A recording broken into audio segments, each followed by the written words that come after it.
আজকে আমাদের ক্লাস হবে ক্লাস 10-এর জন্য লেসন 2। কবিতার নাম হচ্ছে ফেবল। কবির নাম হচ্ছে রাফ ওয়াল্ডো ইমারসন। এই কবিতা থেকে আমরা জানবো আজকে কবিতার সারমর্ম, কবিতায় কী কী কোশ্চেন আসতে পারে সেটা জানা করবো, মানে A to Z। এই কবিতাটা পড়ার পর তোমার আর কোনো কোশ্চেন থাকতে পারে না। চলো তাহলে স্টার্ট করি। আগে জানি ফেবল মানে কি। Ralph Waldo Emerson. আচ্ছা, what is fable? What is fable? Fable কি? লেখো, fable is a story in which the animals characters takes the full attention attention of the readers at the end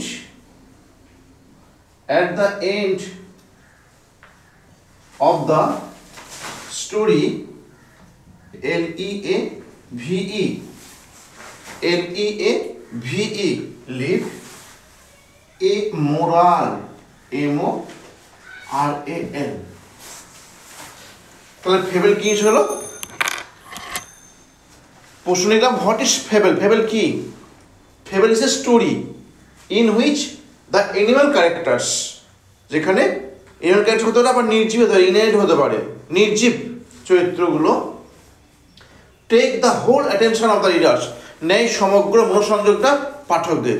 মানে এখানে বলা হয়েছে যে ক্যারেক্টারগুলো অ্যানিমাল হবে, একটা বৈশিষ্ট্য।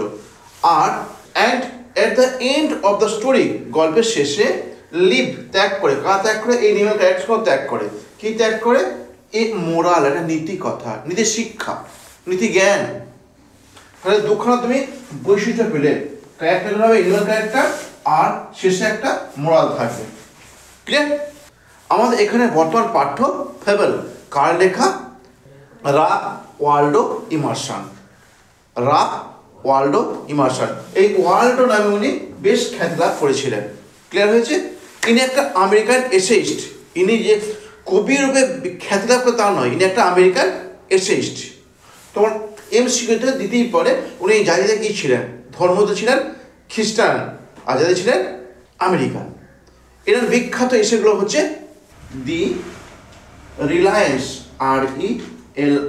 RELIANCE। হ্যাঁ, তুমি যে রিলায়েন্স নাম এখন চান, এর এসেগুলো,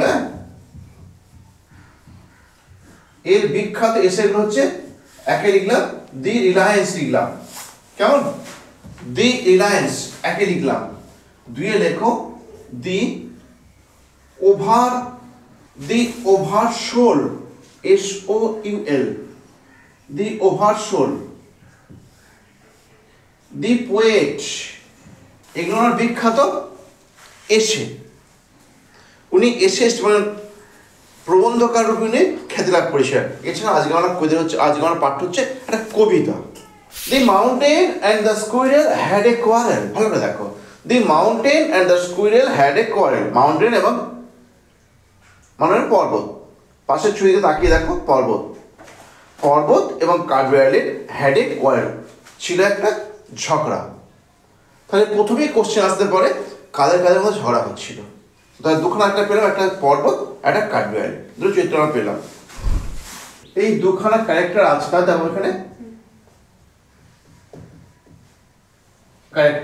দুখানা ক্যারেক্টার আছে গল্পতে। একটা হচ্ছে মাউন্টেন, একটা হচ্ছে স্কুইরেল। এখানে মাউন্টেনের বক্তব্য ওই প্রথমেই একটুখানি আছে, একজন আছে, তারপর সব বক্তব্য হচ্ছে স্কুইরেল দিয়েছে। দেখো, দি ফর্মার মানে প্রথম জন, দি ফর্মার প্রথম জন, কল্ড দ্য ল্যাটার বললো পরের জনকে। কি বললো? লিটল পিগ, ছোট্ট প্রাণী কোথাকার, ছোট্ট প্রাণী বলেছে ওকে। বান রিপ্লাইড, বান উত্তর দিল। বান বলতে কে? হ্যাঁ, স্কুইরেল, কাঠবিড়ালিটা। এইবার দেখো পুরো কথাটা উনি সব বলেছেন, কাঠবিড়ালি সব বলেছেন। দেখো, you are doubtless very big, তুমি হও নিঃসন্দেহে খুব বড়। All sort of things and weather must be taken in together to make up a year and a sphere. All sort of things and weather, সব ধরনের জিনিস এবং আবহাওয়া, must be taken in together, সব কিছুই রাখা হয় একত্রে, টু মেক এ ইয়ার, করতে একটা তৈরি করতে একটা বছর। যেমন একটা বছর তৈরি হয় দেখো, শুধুমাত্র শীতকাল, শুধুমাত্র গ্রীষ্মকাল। আচ্ছা শীতকাল তো খারাপ না, খারাপ না, ঠিক আছে, শীতকাল ভালো। দেখো শীতকাল তোমার কাছে তো ভালো লাগতে পারে, কিন্তু যারা রাস্তায় বাস করে, যারা তাঁবুর নিচে বাস করে, যারা গরিব খুব, যাদের শীতের পোশাক নেই, তার কাছে তো খারাপ। মানে আমি বলতে চাই যে ভালো এবং খারাপ এর মিশ্রণে তৈরি হয় একটা বছর। সব কিছু তুমি দেখো, তাহলে আমাদের সমাজ কেন শুধুমাত্র বড়দের সৃষ্টি হবে, বড় ছোট সবাইকে নিয়ে সৃষ্টি হবে একটা, সকলকে নিয়ে সৃষ্টি হবে একটা সমাজ। দেখো বলছে all sort of things and weather must be taken in together to make up a year and a sphere, sphere স্তর। তাহলে তোমার এখানে কোশ্চেন আসতে পারে কীভাবে একটা বছর সৃষ্টি হয়, একটা বছর সৃষ্টি হয় কীভাবে, সমস্ত ধরনের জিনিস এবং ওয়েদার নিয়ে। তারপর and I think it no disgrace to occupy my place, and I think, আমি মনে করি, ইট নো ডিগ্রেস, ডিসগ্রেস অসম্মানের, এটা হয় না কোনো অসম্মানের, to occupy my place, to অধিকার করতে আমার জায়গাটা, আমি যে জায়গায় আছি, মানে আমি যে ছোট্ট একটা প্রাণী, এই ছোট্ট প্রাণী হওয়ার জন্য আমি কোনো লজ্জা অনুভব করছি না গো, আমি কোনো অসম্মান অনুভব করছি না। কেন দেখো, কারণটা দেখো বলছে, দেখো if I cannot so large as you, you are not so small as I, দাঁড়ান যুক্তি যে দেখো বলছে if I am not so large as you, যদি আমি তোমার অত বড় না হতে পারি, you are not so small as I, তুমি হতে পারো না আমার মতো এত ছোটো। বাহ, বলছে আমি যদি তোমার মতো অত বড় না হতে পারি, তুমিও তো আমার মতো এত ছোটো হতে পারবে না, আমি যাতে ছোটো হতে পারবে না, কাঠবিড়ে বলছে এটা। তারপর and not half so spry, এবং হতে পারবে না আমার মতো অর্ধেকটা আনন্দিত, আমি যখন আনন্দিত আছি একটা প্রাণী, তোমার মতো অর্ধেকটা আনন্দিত হতেও পারবে না। বা কাঠবিড়ে সবসময় তো আনন্দই থাকে, তুমি দেখবে ছুটবে আর লেজটা একদম তুলবে। তারপর I shall not deny you make a very pretty squirrel track, দেখো আই শ্যাল নট ডিনাই, আমি অস্বীকার করছি না, এই কোশ্চেন এখান থেকে খুব ইম্পর্টেন্ট কোশ্চেন দেয়, কাঠবিড়ে কী অস্বীকার করে না, I shall not deny you make a very pretty squirrel track, আমি অস্বীকার করছি না, তুমি একটা খুব সুন্দর কাঠবিড়ে যাওয়ার জন্য রাস্তা তৈরি করে দাও। এইবার দেখো মোটো যেতে বলছিলাম না, নীতি কথা, এবার দেখো স্টার্ট হচ্ছে মোরালটা। এইবার দেখো মোরালটা লিখছে, এবার মোরাল, ট্যালেন্ট ডিফার, বলছে বুদ্ধি পৃথক পৃথক হতেই পারে, ট্যালেন্ট ডিফার, বুদ্ধি পৃথক পৃথক হতেই পারে, অল ইজ ওয়েল, সবই ভালো, অ্যান্ড ওয়াইসলি পুট, এবং বুদ্ধির সত্ত্বভাবে রাখা হয়েছে। বলছে এই জগতে সব জিনিসই ভালো, এবং সেগুলো সব করা বুদ্ধির সত্ত্ব বা প্রয়োজনের তাগিদে রাখা হয়েছে। যদি সবাই কোম্পানির মালিক হয়ে যাবে, সবাই যদি ধনী হয়ে যাবে, গরিব কাজটা কে করবে? আবার যদি সবাই কাজ করতে না পারে, তাহলে ধনী কে হবে? কোম্পানিকে তৈরি করবে। ঠিক যেমন তোমার এখানে তুমি একটা বড় হয়ে একটা ল্যাম্পের কবিতা পাবে, song of innocence, song of experience, বলছে চালাক লোকও থাকতে হবে এখানেতে, আবার বোকা লোকও থাকতে হবে, সৃষ্টিকর্তার লোককেও থাকতে হবে, বা ধ্বংস লোককেও থাকতে হবে। এইভাবেই সৃষ্টি হচ্ছে আমাদের সমাজ। ইফ আই, এবার দেখো এটা হাস্যকরভাবে বলেছে, অপমান করে দেখো, if I can not carry forest on my back, যদি না আমি পারি জঙ্গলটা বহন করতে আমার পিঠের উপরেতে, neither you can crack a nut, তুমিও পারবে না ভাঙতে একটা বাদাম। দেখো তোমার নেক্সট পাতায় কম্প্রিহেনশন এক্সারসাইজ, দেখো কম্প্রিহেনশন এক্সারসাইজ, কম্প্রিহেনশনকে ভালোভাবে বুঝতে পারা, বোধগম্য হওয়া অনুশীলন। তুমি যদি কোয়েদাটা ভালোভাবে বুঝতে পারো, তাহলে এই কোশ্চেন আসলে তুমি করতে পারবে। দেখো প্রথমে কী দিয়েছে, দিস কোয়ারেল ওয়াস বিটুইন, ঝগড়া ছিল কাকার মধ্যে, between the mountain and the squirrel, হয়ে গেল। স্কুয়ার টি দিয়ে দিচ্ছ, bun has no doubt that mountain is big, god, বিগে দাগ দিচ্ছ। আনলাইক এ মাউন্টেন, মানে মতো নয়, আনলাইক মানে মতো নয়, আনলাইক এ মাউন্টেন, একটা মাউন্টেনের মতো নয়, এ স্কুইরেল ক্যান ক্র্যাক নাট, ঠিক আছে, নাটে টিক দাও, তাই তো, একে টিক দিলে। তারপর দেখো এখানে তোমার ট্রু ফলস করতে বলেছে এবং সাপোর্ট স্টেটমেন্ট লিখতে বলেছে।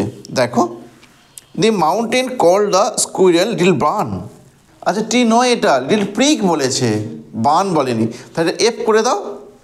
দিয়ে তোমার এখানে যে লাইনটা আছে তুমি সেই লাইনটা হু লিখবে, বা যে ফ্রেশ হু নিজে থেকে তৈরি করবে না,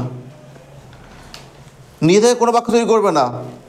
এইখানে যেটা দিয়েছে দেখো, the former call the latter little prig, ওই লাইনটা লিখবে। এখানে দেয় লিটল বার্ন, তাহলে এটা ফলস হলো। তারপর দি স্কুইরেল ইজ স্পায়ারার, স্পায়ার বেশি আনন্দিত, দেন দ্য মাউন্টেন, হ্যাঁ ঠিক তো এটা। তা তুই পারবে না আমার মতো হাফ ওই যে স্প্রাই হতে, দেখো and not half so spry, খুঁজে পেয়েছো, ওইটা লিখলেই হয়ে যাবে। তারপর দি mountain can carry forest on it's back, পর্বত পারে বহন করতে জঙ্গল তার পিঠের উপরেতে, টি এটা। সাবস্টিটিউশন দিয়ে লিখে দাও, দেখো কোথায় দেওয়া আছে। এবার শেষ লাইনের আগে দেখো। তারপর এবার answer the question, who had a quarrel with the squirrel, বলছে হু হ্যাড এ কোয়ারেল, কার ছিল একটা ঝগড়া কাঠবিড়ালির সাথে, উইথ দ্য স্কুইরেল, কাঠবিড়ালির সাথে। এই হু দিয়ে কোশ্চেন করলে উত্তর দেওয়া খুব সোজা, শুধু হুয়ে যে নামটা আসবে, যে সাবজেক্টটা অ্যান্সার আসবে, তা বসিয়ে দাও সেই জায়গাতে, বাদে সব কোশ্চেন দিয়ে গেল, তাহলেই হয়ে যাবে অ্যান্সারটা। এটা কি আর কি, কার ছিল ঝগড়াটা, দি মাউন্টেন, জোরে বলো, দি মাউন্টেন।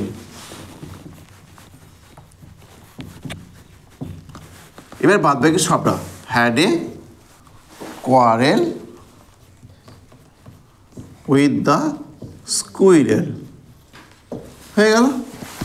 তারপর 2 নম্বর কি আছে গো, বলছে হোয়াট ইজ নট এ ডিগ্রেস, কি হয় না অসম্মানের স্কুইরের কাছে, কি হয় না, হ্যাঁ হ্যাঁ, স্কুইরের কাছে কি অসম্মানের নয়, তার পজিশন, তার অবস্থান, দেখো বলছে তার টু অকুপাই হিজ প্লেস, তাই তো, তাহলে হিজ প্লেস লিখলে হয়ে যাবে। তাহলে লেখো to occupy his place is not a disgrace to the squirrel, এই হটের জায়গায় লেখো to occupy, O CC U P Y, to occupy his place is not a disgrace to the squirrel, বোঝা গেল। কি ইজিতে লিখছি আমি, কেমন, সে হটে যায় শুধুমাত্র লিখছো, যে সাবজেক্ট আছে সাবজেক্ট লিখে দিচ্ছ, এই বাদ বাকি পুরো কোশ্চেন দেখে তুমি লিখে দিলে, কেমন। পরের question, what is it that the squirrel does not deny, বলছে কোন জিনিসটা স্কুইরেল অস্বীকার করে না। দেখো কী লিখলাম, হোয়াট ইজ ইট দ্যাট, কোন জিনিসটা the squirrel does not deny, squirrel অস্বীকার করে না, কোন জিনিসটা। তুমি যেহেতু ডাজ নট দিয়ে কোশ্চেন করছো, এইটাকে লেখো, দি স্কুইরেল ডাজ নট ডিনাই, লেখো অ্যান্সারটা লেখো, the squirrel does not deny that, যে দেখো এবার কোশ্চেনের কোন টেস্ট দেওয়া আছে, ডাজ নট পেন টেস্ট দেওয়া আছে, তুমি পেন ফ্রেমিং করবে, that the mountain, MOUNTAIN, mountain makes a very pretty, PRETTY, pretty squirrel, SQUIRRL, squirrel track, TRACK, হয়ে গেল। দেখো তাহলে the squirrel does not deny, squirrel অস্বীকার করে না যে মাউন্টেন তৈরি করে সুন্দর কাঠবিড়ালির জন্য পথ, হয়ে গেল। এরপর গামারাদা কী আছে, গামারা ফেজাল ভাব আছে, মেট মানে সাক্ষাৎ করেছিল, টয়েড মানে সহ্য করা, রিজেক্ট মানে প্রত্যাখ্যান করা। এবার লিস্টটা পর দেখো, টার্ন ডাউন মানে প্রত্যাখ্যান করা, কাম ওভার কাটিয়ে ওঠা, পুট আপ উইথ সহ্য করা, কাম এক সাক্ষাৎ করা। দেখো কাম এক সাক্ষাৎ করা, প্রথমে তো কী দিয়েছে, মেট আছে, তাই তো, যেহেতু মেট আছে, মেট এটা তো পাস্ট ফর্ম, এটা তো V2, তাই তো? তোমাকে V2 কামের V2 লিখতে হবে, কাম অ্যাক্রস। বুঝতে পারলাম? ঠিক করে কেউ আছে দেখো, ক্যান নট টলারেট, টলারেট সহ্য করা। হ্যাঁ, এটা হবে পুট আপ উইথ। কেমন? তারপর কি আছে দেখো, রিজেক্টেড। রিজেক্টেড মানে প্রত্যাখ্যান করা। এটা কোন টেন্সে লিখেছে? রিজেক্টেড কোন টেন্সে লেখা আছে বলো? পাস্ট টেন্সে। তাহলে তোমার পাস্টের মধ্যে টার্নড ডাউন করতে হবে, TURNED, turned down, DOWN, down. আমি দেখবো আমার একটা ফেদারাল ভাবের ক্লাস দেওয়া আছে, একটা ফেদারাল ভাবের পুরো ক্লাস নিয়েছিলাম, যে ইম্পর্টেন্ট ফেদারাল ভাব ওই গোটা 30টা কি 35টা দেওয়া আছে, সেটা করলে সব কন পেয়ে যাবে। ক্লিয়ার? সেটা দেখে নেব একটুখানি। তারপর আর কি আছে? Voice change. Lock the door, let the door be locked হয়েছে। Asim knows the solution to this problem. না, the solution to this problem is known to, বসবে, বাই হবে না, ইজ নোন টু অসীম। তারপর I had written a letter, বলো, a letter had been written by me. তারপর দেখো একটা একটু ডেটা দেওয়া দিয়ে, তাই তো? লেটার দুটো আছে, লেটার আছে একটা, আর একটা প্যারাগ্রাফ আছে। আমার এই প্যারাগ্রাফটা ছাড়া আছে, লেটারটা ছাড়া, লেটার আমি দিয়ে দেবো, খুব শীঘ্র লেটার আমি দিয়ে দেবো। কেমন? এই চ্যাপ্টারটা আমি সব শেষ করলাম আজকে। যদি এরকম ভিডিও আর পেতে চাও, চ্যানেলে যুক্ত হও এবং তোমার বন্ধুদের শেয়ার করো, লাইকটা অবশ্যই করবে। বাই বাই, আবার দেখা হয় পরের ভিডিওতে।